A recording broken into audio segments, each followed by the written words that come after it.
청취자 여러분 안녕하십니까. YTN 라디오 수도권 투데이 장원석입니다. 2018년을 시작하면서 최근 큰 이슈들을 살펴보고 있습니다. 어제는 안전 문제를 살펴봤고요. 안전이 확보된 다음에는 경제를 생각해야겠죠. 먹고 사는 문제와 직결된 경제정책 이슈 등 전반적인 사항을 알아보겠습니다. 잠시 뒤 투데이 포커스에서는 윤석천 경제 전문가 스튜디오에 초대해서 설명 들어보겠습니다.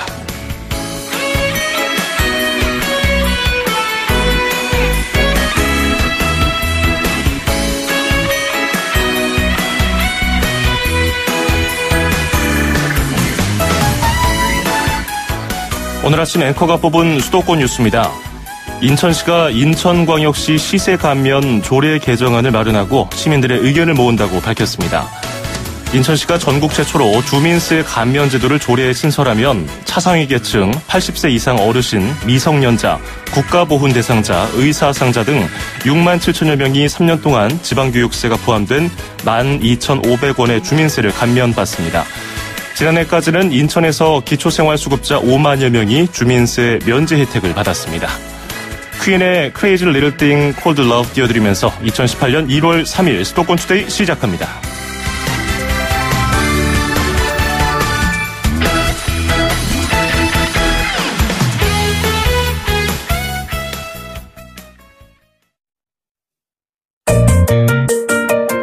음악과 수도권 뉴스가 한방에 수도권 전문 방송 수도권 투데이.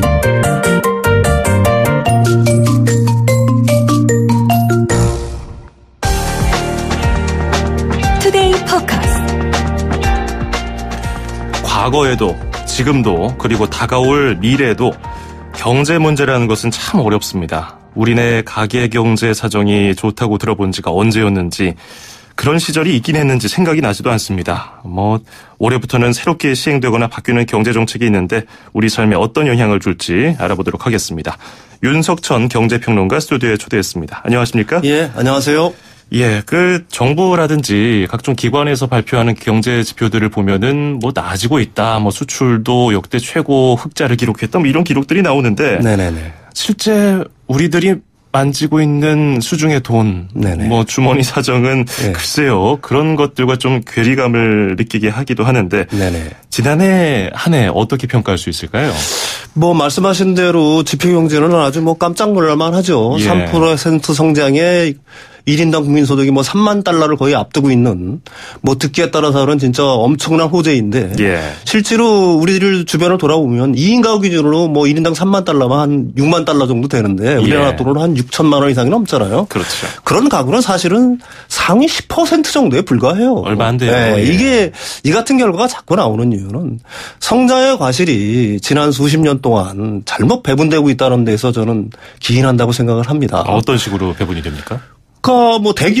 대기업 수출 위주의 대기업. 예. 그다음에 이제 부자들이 그 몫을 대부분 가져가는 거고, 일반 가계로 그게 환류되는 돈들은 그렇게 많지가 않다는 얘기죠.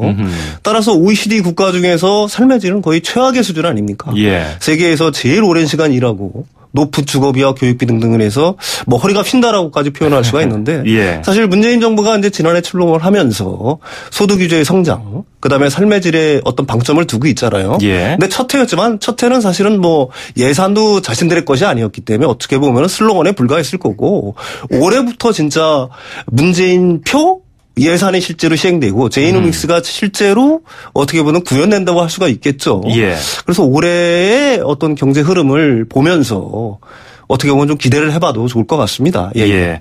저도 좀 희망찬 한 해가 됐으면 좋겠는데요. 네네네. 집 문제부터 좀 살펴보겠습니다. 네네. 이거 참 전세 난민이라는 표현. 네네네.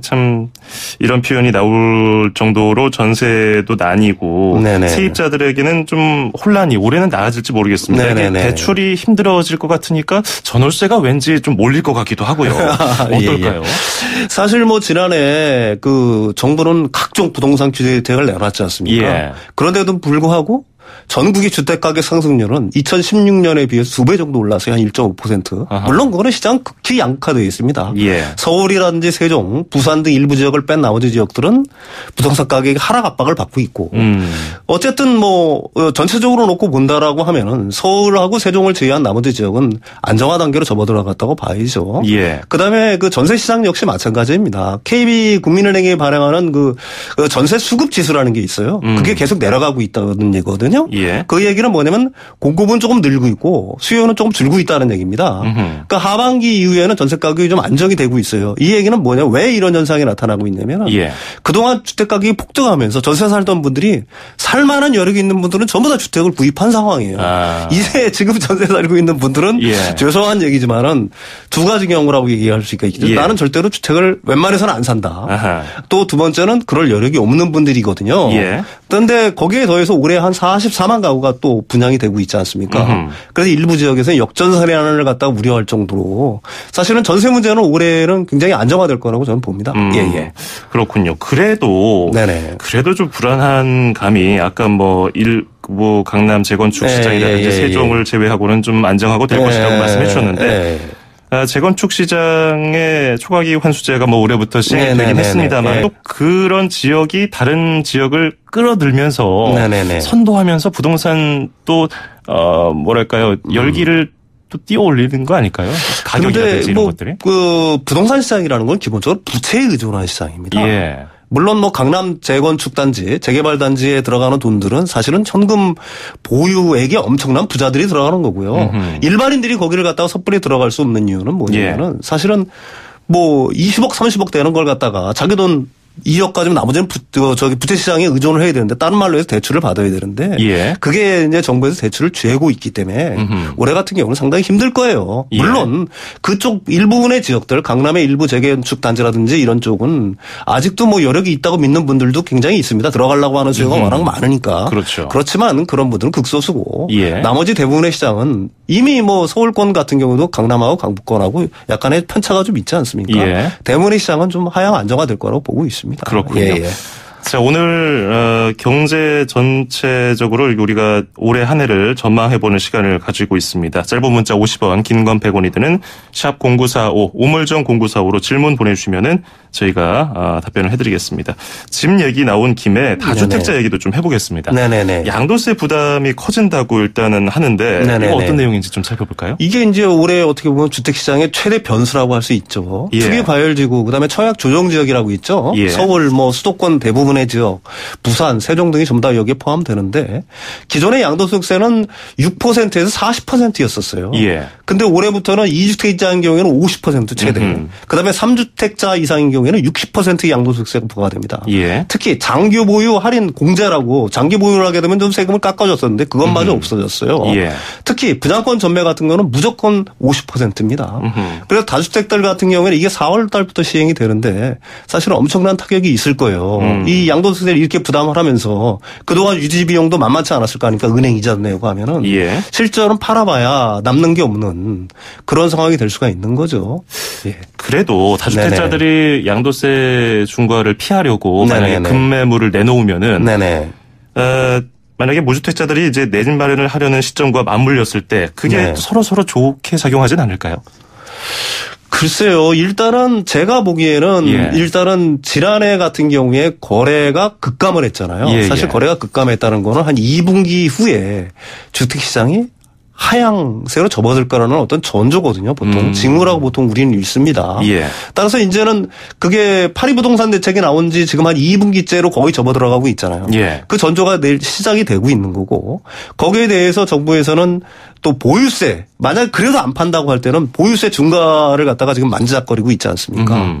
그렇게 되면은 세금 부담이 너무 무겁기 때문에 사실은 주택시장의 그 하향 안정화는 불가피한 상황이고 다주택자인 경우는 제 개인적인 의견은 4월 이전에 파는 게 유리할 거다 이렇게 저는 봅니다. 그러면 내 집 마련하는 분들은 4월 이전에 좀 급매물 나온 것 가격 4월 이후에 파는 게 4월 이전에 급매물 나온 거라든지 아니면은 제가 보기에는 장기적으로 만약에 주택시장이 안정화 정도로 접어 들어간다고 하면 최소한 정책이 뒤바뀌지 않는 이상 사실은 상당히 오랜 기간 지속이 됩니다. 그러니까 금리도 계속해서 인상이 될 것 그렇죠. 같고요. 이 제도도 아직 자리 잡지 않은 상황에서 좀 더 내 집 마련하게 기다려보는 게 된다. 제가 생각하기에는 좀 유리할 것 같아요. 그렇군요. 내 집 마련 어렵습니다.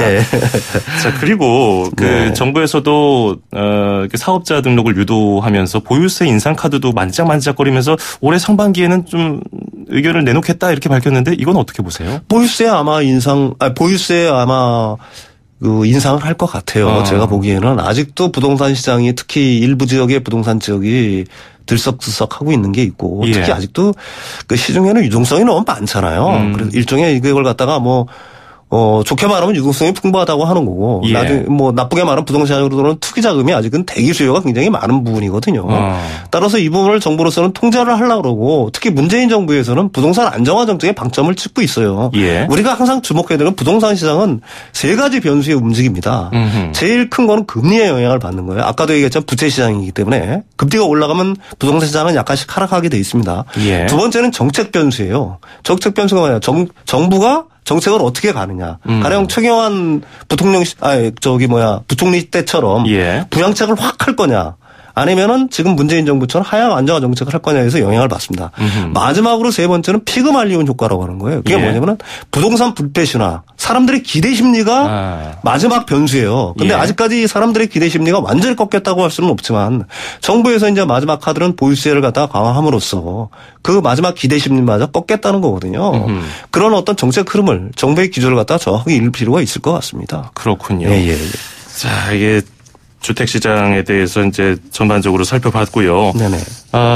문자 몇 개 좀 소개해드리겠습니다. 9571번님이 우리 아들이 올 여름에 결혼을 앞두고 있습니다. 빚을 내서라도 내 집 마련해서 시작을 하고 싶었는데 요즘에 대출도 힘들다고 해서 생각을 바꿔야 할지 고민입니다. 3359번님 대출 이자가 늘어나고 물가가 올라서 살기가 더 어려워졌습니다.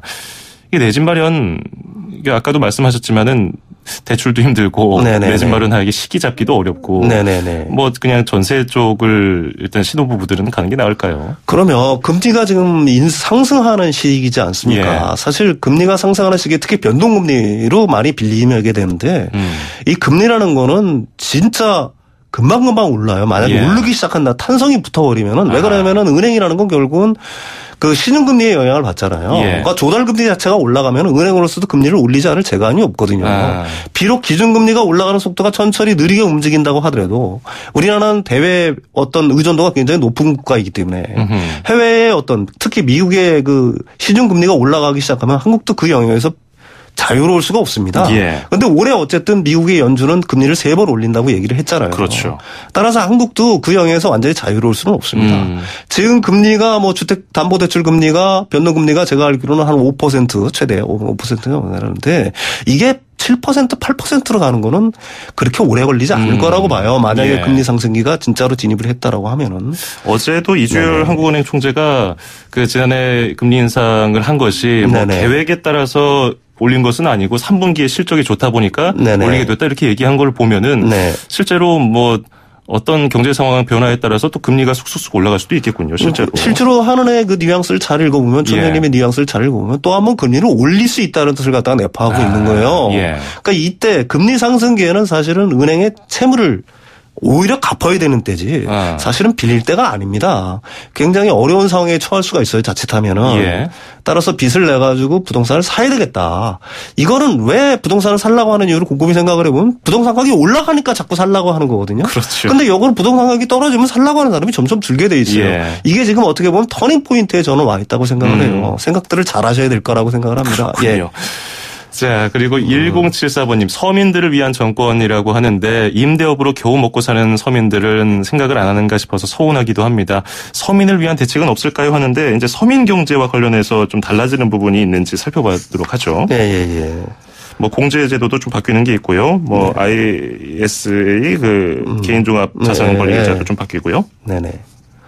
일단은 개인종합 그 자산관리 계좌라고 있어요. 근데 일반인들이 이걸 좀 잘 모르시는 것 같아요. 국가에서, 정부에서도 그 홍보를 많이 하고 했는데 의외로 잘 모릅니다.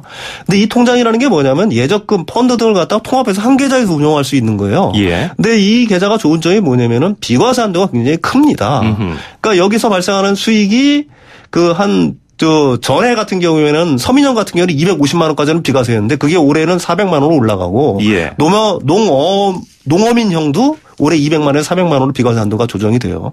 이걸 갖다가 꺼렸던 이유는 뭐냐면은 중도에 그걸 갖다가 해지를 하거나 돈을 인출을 하게 되면은 그동안 감면받은 세금을 지난해까지는 전부 다 추징을 했었어요, 다시. 예. 근데 올해부터는 납입 원금 범위 내에서 추징을 하지 않거든요. 그러니까 이 부분은 좀 눈여겨 보셔야 될 것 같고요. 그다음에 이제 그러니까 직장인들 같은 경우에는 연봉 예. 5,500만 원 정도 이하의 직장인들 같은 경우는 월세 공제. 지금 월세 사시는 분들이 굉장히 많지 않습니까? 많죠. 전년도 같은 경우는 한 10% 정도 됐었는데 올해는 그게 11% 정도 높아집니다. 세액 공제가. 그러니까 뭐 월세 50만 원 같은 경우는 작년도 같은 경우는 한 600만 원이니까 예. 낸 게 거기에 10%가 60만 원 정도 받았는데 세액 공제를 올해는 72만 원이니까 이것도 연말 정산할 때 좀 돌아볼 필요가 있을 것 같아요. 좀 잘 챙길 필요가 있을 것 같습니다. 예. 자, 그리고 뭐 저소득층이라든지 고령층 아동수당 같은 제도도 몇 가지 살펴볼까요? 예. 아무래도 그 저소득층한테는 제일 중요한 게 이제 근로장려금이죠. 1년에 한 번 뭐 어떻게 보면 보너스를 받는다고 생각을 하시는 분들이 굉장히 많은데 이 근로장려금이 올해 조금 많이 인상이 됐습니다. 예. 그러니까 단독 가구 같은 경우에는 77만 원에서 한 85만 원. 헛벌이 가구라고 그러죠. 이제 사는데 혼자서 버는 가구들 같은 경우에는 185만 원에서 한 200만 원 정도. 그다음에 이제 두 명이서 같이 버는 가구들 같은 경우에는 230에서 한 250만 원 정도로 굉장히 높아졌고요. 예. 특히 장애인 가구들 같은 경우에는 기존에는 연령 제한이 있었는데 그 연령 제한이 없어졌습니다. 그다음에 이제 노인들을 대상으로 한 기초연금이 이제 5월 9월 달부터 좀 인상이 되죠. 예. 보통 65세 이상의 노인분들한테 지급이 되는데 어르신들한테 지급이 되는데 소득 하위 70% 분들한테 기존에 20만 원이 지급이 됐었는데 이게 25만 원으로 지급이 5만 원 정도 늘었고요. 그다음에 이제 올해부터는 0세부터 5세 이하의 아동을 둔 가정은 아동수당이 지급이 됩니다. 예. 그래서 이것도 상위 10%는 제외되고 하위 90% 가구에 한해서 아동 1인당 10만 원씩 이제 9월 달부터 지급이 되죠. 예. 자, 그리고 최저임금에 대해서도 좀 살펴보죠. 7,530원 시간당. 네네네. 이제 이것으로 인한 경제적인 영향하고 이제 이것이 걱정되는 영세 사업자를 위한 안전자금 이 정도 좀 짚어볼까요? 최저임금이 올해 이제 16.4% 인상이 됐죠. 사실은 그거는 제가 생각하기에는 가야 될 길이라고 봅니다. 문재인 정부는 2020년까지 1만 원 정도를 갖다가 공약을 내세우고 있고요. 근데 이게 문제는 뭐냐면 이렇게 대폭 올라갔으니까 사실은 영세 사업자나 상공인은 고통에 시달릴 수밖에 없겠죠.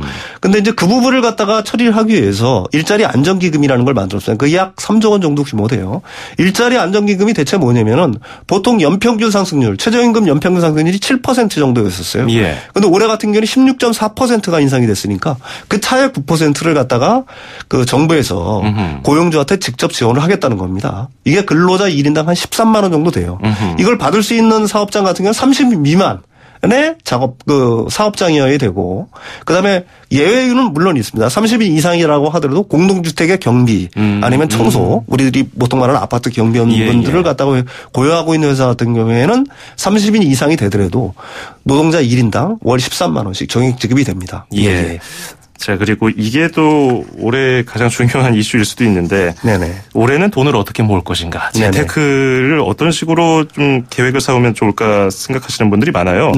뭐 무리한 대출이나 부동산 투기 같은 것은 이미 좀 힘들어진 것 같고요. 금리 상승으로 인해서 뭐 예금 상품도 늘어나고 있는데 우리 서민들은 어떻게 하면 좋을까요? 보통 이렇게 생각을 하셔야 됩니다. 금리 상승기에는 자산시장은 보통 마이너스 상관관계, 그러니까 부의 효과를 받아요. 그래서 자산시장은 섣불리 자산시장, 가령 뭐 주식시장이라든지 아니면 부동산 시장이라든지 이런 데 돈을 투자하면은 그건 마이너스 영향을 받기 때문에 사실은 별로 좋은 스탠스는 아닙니다. 다만 주식시장은 미국의 영향으로 인해 가지고 상반기까지는 상당히 좋을 수가 있어요. 저는 개인적으로 금리 상승기의 최고의 보약은 뭐냐? 예적금이라고 저는 생각을 합니다. 근데 이제 예금을 들을 때 보통 장기적으로 예금을 드는데 금리라는 건 단계적으로 상승을 하잖아요. 때문에 뭐 3년짜리 이렇게 확 들어오면은 중간에 금리가 오르면 혜택을 못 받지 않습니까? 그게 참 억울해요. 그래서 회전형 정기예금이라는 게 있어요. 선택을 하게 됐습니다. 1개월, 3개월, 6개월 단위로 실세 금리를 갖다가 반영을 해서 바로 그 예금 금리에 더해 주는 거예요. 이런 예금 상품이 있으니까 이런 예적금 상품에 눈을 돌려보는 것도 나쁘지 않을 거라고 봅니다. 그렇군요. 상품들 계속 쏟아져 나오고 있으니까 한번 살펴보면 좋을 것 같고요. 2018년 올해 경제 키워드를 정리한다면 뭐가 있을까요? 저는 저한테 개인적으로 물어보면 저는 공정경제의 시발점이 올해라고 생각을 합니다. 그동안 이제 한국 경제가 굉장히 안고 있는 모순점의 하나가 아까도 얘기했지만 지표 경제는 굉장히 좋아지고 있지만 예. 서민들의 삶은 사실 체감 경기는 그렇게 좋지 못하거든요. 이 부분은 뭐냐면 잘못된 배분에 있는 거예요. 분배 정책이 있는 거고. 따라서 올해부터는 문재인 정부가 소득 위주의 성장, 그다음에 공정 경제를 내세우고 있으니까 뭐 그걸 갖다가 한번 믿어보기로 하는 거고요. 새해 소망이라고 한다면 모든 사람들의 주머니가 지난해보다는 좀 더 두둑해졌으면 하는 바람입니다. 예. 그렇습니다. 예. 모두 주머니 두둑한 한 해가 됐으면 좋겠습니다. 오늘 말씀 잘 들었습니다. 고맙습니다. 예, 감사합니다. 네, 지금까지 윤석천 경제평론가와 함께했습니다. 수도권에서 일어나는 모든 소식을 함께합니다. 수도권 투데이. 길에서 보고 듣는 세상. 뉴스에서 접한 궁금한 점들. 운전하면서 겪는 희로애락. 생활 속 이야기를 풀어주세요. 세상 사는 이야기 함께 나눠보는 운수대통 만사형통 통통 메시지. 네, 안녕하세요. 서울의 택시 금품운수 기사 이호수입니다. 새해에는 경제가 좀 발전해서 국민들이 사는데 걱정 없이 작년보단 잘 풀렸으면 좋겠습니다. 서울시가 택시요금 카드 결제 수수료 면제분을 6,000원까지만 할 게 아니라 한 10,000원 정도까지 해줬으면 좋겠어요. 택시업계가 어려우니까 나아질 때까지 좀 해줬으면 좋겠습니다. 많은 분들이 택시업계를 관두고 떠나는 이유가 먹고 살 수가 없어요. 법인 택시가 수익을 내게끔 시에서 이렇게 회사도 지원해주고 그러면 당연히 회사는 기사한테 지원해주고 이런 순환 제도가 돼야지. 지금도 12시간을 일을 한단 말이에요. 택시 기사들 정복을 만들어가지고 이렇게 했는데 겨울에 여름 난방을 입고 물론 택시 아니니까 그렇게 춥지는 않지만 그래도 겨울엔 주려면 동복을 줘야지 여름 걸 주고 겨울에 입으라는 거 이건 현실적으로 맞게끔 이런 것도 정책이 돼야지 발전이 됐으면 좋겠습니다. 사고 없이 올 한 해도 기분 좋게 택시 일을 열심히 하겠습니다.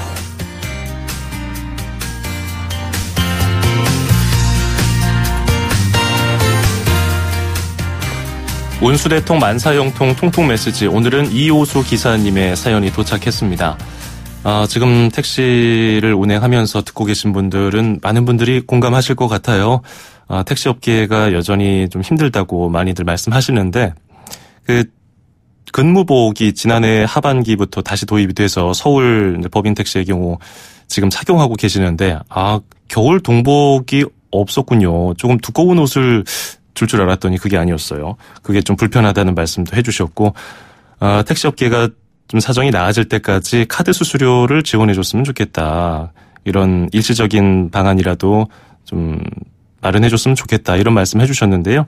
이런 부분들 저희가 오늘 얘기를 했으니까요. 아마 그 어떤 대책이 나오고 또 서로 대화를 나눌 수 있는 공론화 자리가 다시 한번 마련됐으면 좋겠네요. 자, 이호수님께는 저희 수도권 투데이 운수대통 만사형통 통통 메시지에서 준비한 선물을 보내드리겠습니다. 듣고 이해하고 말할 수 있는 영어 소원영어에서 온라인 강의 수강권, 그리고 허벌라이프에서 식사 대용 쉐이크 포뮬라1 건강한 식사와 쉐이커를 드리겠습니다. 짧은 문자 50원, 긴 건 100원이 드는 샵 0945, 우물정 0945번으로 여러분 의견, 사연 부담 없이 보내주시기 바라겠습니다. The Spinners의 Games People Play 듣고 2부에서 뵙겠습니다. 2,500만 수도권 청취자를 위한 모든 소식이 한자리에 YTN 뉴스 FM 수도권 투데이. FM 94.5MHz YTN 뉴스 FM 수도권 투데이 2부 듣고 계십니다. 저는 아나운서 장원석입니다. 2부에는 수도권 행정탐방 서울시 소식 그리고 여기는 출입처입니다. 경기도 소식이 준비되어 있는데요. 먼저 서울시 소식부터 전해드리겠습니다. 서울, 경기, 인천, 집고! 수도권 정부의 핵심이 바로 여기에 수도권 행정탐방. 네, 서울시 소식 건강증진과 박경옥 과장 연결되어 있습니다. 과장님 안녕하세요. 네, 안녕하세요. 예, 새해가 되면은 대표적으로 계획 세우는 것 중에서 체중 감량 그리고 금연인데요. 아마 올해 금연 계획 세우신 분들 굉장히 많으실 겁니다. 네, 서울시가 시민들의 금연을 위해서 지원에 나섰다고요? 네, 맞습니다. 흡연자들은 매년 초가 되면 많은 분들이 금연을 결심하는데요. 이렇게 금연 결심이 성공적인 결과를 얻을 수 있도록 서울시가 홍보 캠페인을 통해서 금연 결심을 응원하고 지원 서비스를 전파하고자 합니다. 예. 돈으로 사서 건강을 해치는 담배를 끊을 수 있도록 자치구별로 보건소에 금연 클리닉을 운영하고 이를 통해서 전문가들 상담, 약물 처방, 금연 보조용품 지원, 필요시에 의료기관 치료 연계 등을 지원하며 금연 구역을 지정해서 비흡연자들의 간접흡연 피해를 줄이기 위해서 흡연 단속도 하고 또 청소년들의 건강을 보호하고자 청소년 담배 접근 차단 최소화를 위해서 판매업소 단속도 하고 건강 리더들도 양성을 하고 청소년들이 직접 나서서 정책에 함께 참여도 하는데 특히 오늘 소개해드릴 금연 홍보 캠페인 등 다양한 방법으로 금연의 중요성을 알리기 위해서 저희 서울시에서는 노력하고 있습니다. 예. 돈으로 사서 건강을 해친다. 이 부분이 굉장히 마음에 와닿는데요. 그런데 또 금연하시는 분들이 잠깐 또 생각을 다른 데 팔면 나도 모르게 어느 순간 손에다가 담배를 쥐고 있고 불을 붙이고 있는데 그럼 계속해서 이제 인지를 시켜줘야 되잖아요. 금연 캠페인도 중요할 것 같은데 어떤 내용이 있습니까? 네, 그렇죠. 그래서 2018년도에 희망찬 새해가 열렸는데 새해 맞이 금연을 결심하신 분들을 응원을 하고 지원하기 위해서 준비를 했습니다. 예.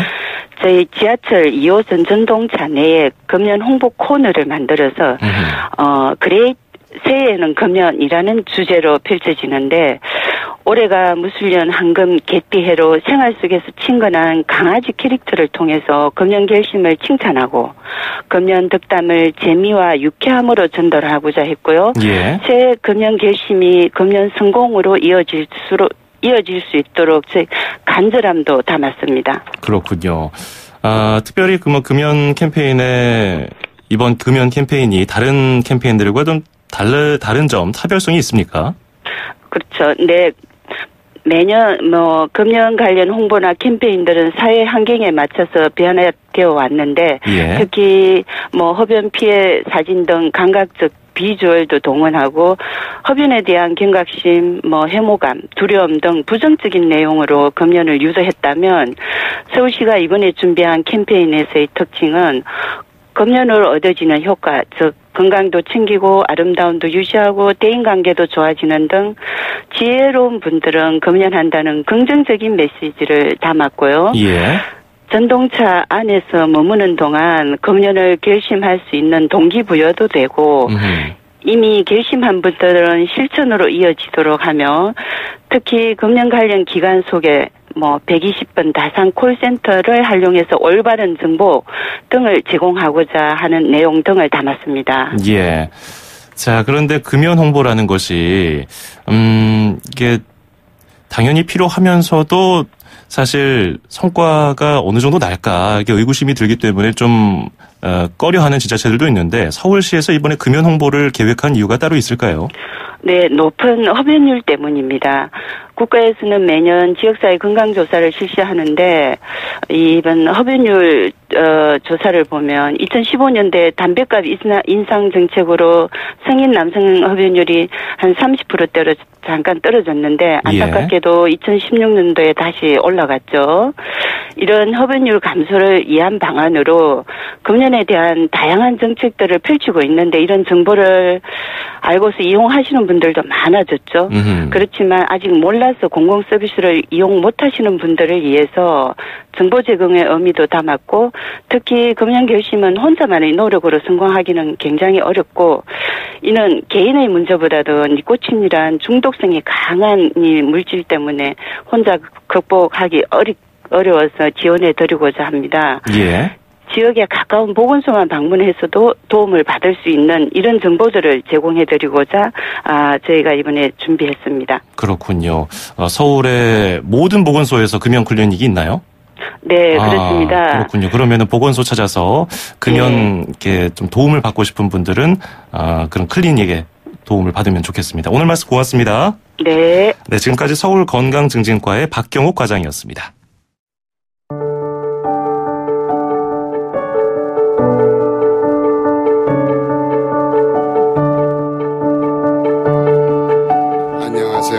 치매를 앓고 계신 어머니를 위해 매 끼니 요리를 해온 아들 정성기입니다. 인생을 살다 보면 가족이 가장 큰 힘이 되지만 때로는 가족이 가장 큰 힘이 되기도 한다는 것. 우리 치매 가족분들은 누구보다 뼈저리게 느끼고 계실 겁니다. 그 무거운 짐 함께 이야기해보면 어떨까요? YTN 라디오 수도권 투데이가 여러분의 이야기를 기다립니다.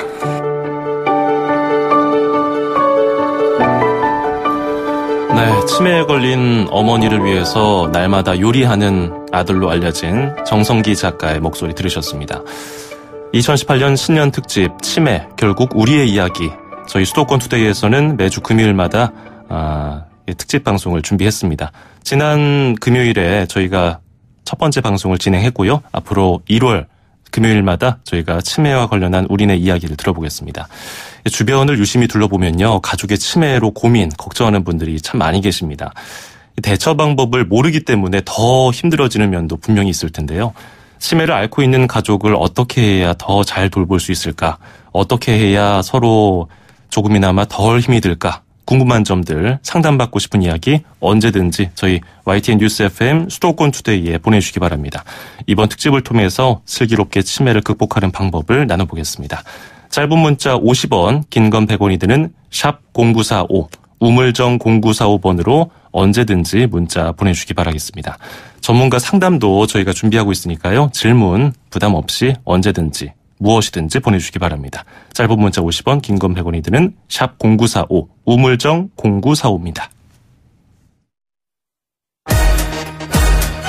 출입처 기자들의 수첩을 살짝.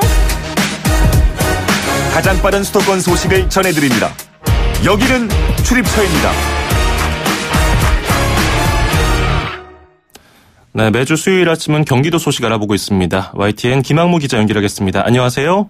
네, 김학무입니다. 예, 김학무 기자도 새해 복 많이 받으십시오. 네, 예. 새해 복 많이 받으십시오. 예, 고맙습니다. 새해를 맞아서 경기도에서도 새롭게 시행을 하거나 달라지는 정책들이 꽤 있는데요. 우선 청년 근로자 관련 사업 시행하는 소식부터 들어볼까요? 네, 경기도가 새해부터 일하는 청년 시리즈 사업을 시행합니다. 연말에 경기도의 예산 심의 과정에서 진통을 겪은 끝에 모두 1,121억 원의 관련 예산을 확보해서 시행하게 됐는데요. 예. 경기도 내 중소기업에 근무하는 만 18세 이상 34세 미만의 근로자가 이에 해당합니다. 일하는 청년 시리즈 중에 우선 청년연금은 중소기업에 근무하는 청년 근로자가 10년간 일정액을 저축하면 경기도가 같은 액수를 지원해서 모두 1억 원의 목돈을 만들어주는 겁니다. 이 목돈으로 거주 공간 마련이나 사업 자금 마련 등에 도움이 될 것으로 보입니다. 예. 그리고 청년 근로자들에게 임금이라든지 복지 포인트를 주는 사업도 있다고요?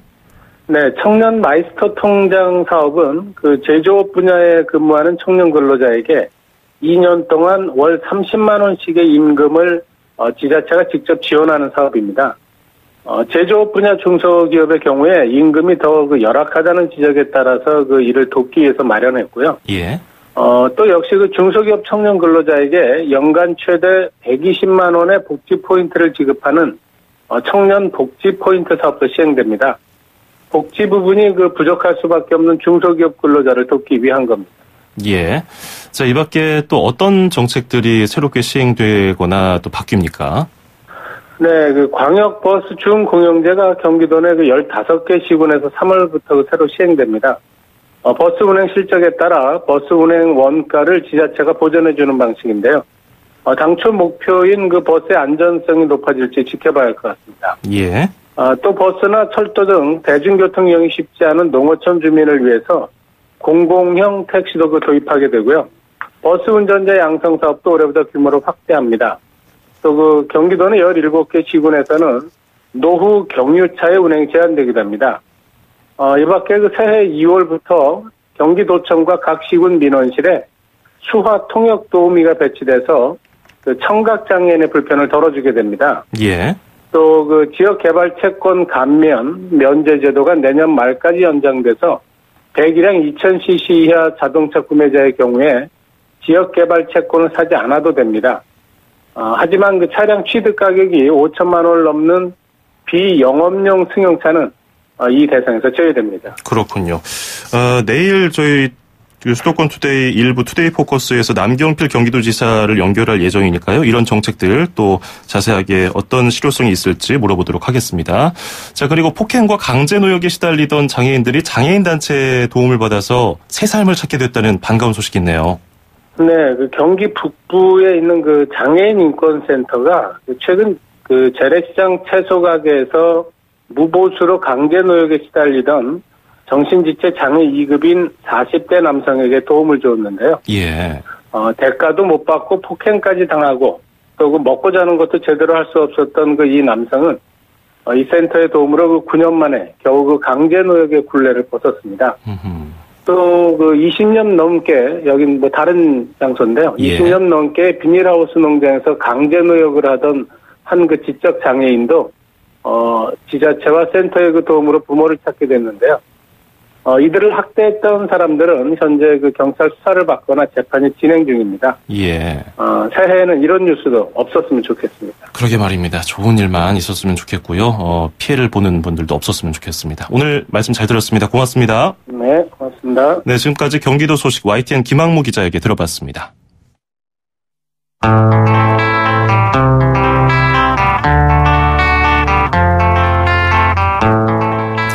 0379번님이 저도 지금 금연 3주차인데요. 아직까지는 잘 참고 있는데 주전부리가 늘어서 체중이 불고 있습니다. 올해는 꼭 금연 성공했으면 좋겠습니다 하셨는데 금연 마음 먹으신 분들 올해 꼭 성공하시길 바라겠습니다.